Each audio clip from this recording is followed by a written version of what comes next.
जितनी नजदीकी होती है, जितना वो ताकतवर होता है, उतना ही गुरु के शब्द के प्रभाव से जीव जो है, जब अंत अवस्था आती है तो वो अंत अवस्था में अपने लिए वो मार्ग तय कर लेता है। यही तुम्हारी कमाई है।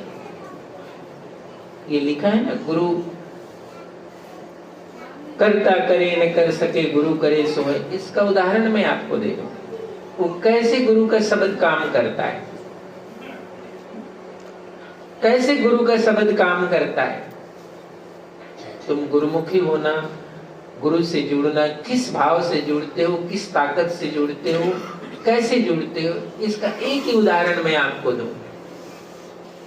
हजूर साहब, उदितनाम साहब अपने संगत लेकर, सत जमात लेकर संतों को बेंगलोर गए। बेंगलोर जब साहब गए तो जैसे सब जगह जाते हैं साहब, तो किसी भक्त के घर गए, किसी आश्रम में गए तो प्रोग्राम में गए थे वहां। तो वहां पर एक जिज्ञासु पहली बार साहब के दर्शन किया और पहली बार ही उसने साहब से गुरु दीक्षा ली, पहली बार। और बेंगलोर बहुत दूर है, तो साहब फिर 8 दिन का सत्संग भ्रमण करके वापस आ गए।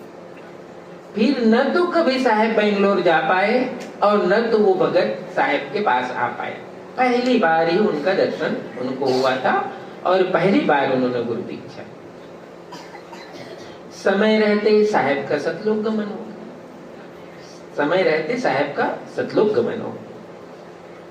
वो जो भक्त था बेंगलोर में, अब धीरे धीरे उनकी भी अवस्था हो गई, अब उनका भी जाने का समय आया। तो उनका जो पुत्र है उसने मुझे ये बात बताई, जो दृष्टांत मैं आपको बता रहा हूँ वो बात बताई। वो जब थोड़ा अंतिम समय आया तो हम उसको हॉस्पिटल में भर्ती किया। कुछ तबीयत नरम जैसे भी रहा होगा, हॉस्पिटल में 1-2 दिन रहे हॉस्पिटल में। तो वो कहता है कि मैं जाता था, उनके पास रहता था। एक दिन मेरे पिताजी ने मुझे कहा कि अब मुझे जाना होगा। उस कमरे में, जिस हॉस्पिटल के कमरे में वो था, अपने बेटे से वो कहता है कि अब मुझे जाना होगा क्योंकि गुरुदेव लेने आए। ऐसा उन्होंने अपने बेटे से कहा कि गुरुदेव लेने आए हैं, अब मुझे जाना होगा। तो उन्होंने कहा, कहीं गुरुदेव तो दिख नहीं रहे, किसको आप देख रहे हो? नहीं, मुझे तो